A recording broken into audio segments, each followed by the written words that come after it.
Well, I've heard what they've been saying in Geneva, and I suppose people who are watching the TV have seen something similar here, but it doesn't feel anything close to a peace settlement in Damascus at the moment. In fact, since the immediate threat of American airstrikes was taken away, it looks as if the regime is on the offensive. Certainly here in Damascus, there's been some really quite exceptionally heavy shelling, outgoing fire from places not too far from us, landing in the rebel-held suburbs and also at a Palestinian refugee camp which rose up against the regime. And there have been some really big bangs in the last couple of hours.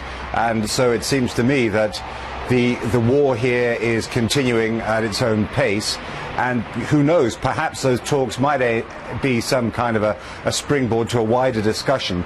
And that's a very laudable objective. But of course, at the moment, they're talking about something, chemical weapons, which isn't, if you like, the main course here. It's something that happened in a terrible way.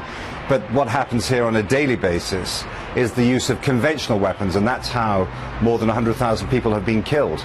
And just in terms of the end game that the Assad regime might see, I mean, do they really think that they could win this war and go back to ruling the whole of their country? Hard to know what they really think about objectives, but they certainly believe that they're not going to lose this war, that maybe they might have to give up even parts of the country. I don't know, but I think that if you'd speak to them, they'd say, look, we are going to drive the terrorists out. We are attacked by armed gangs who are trying to destroy Syria.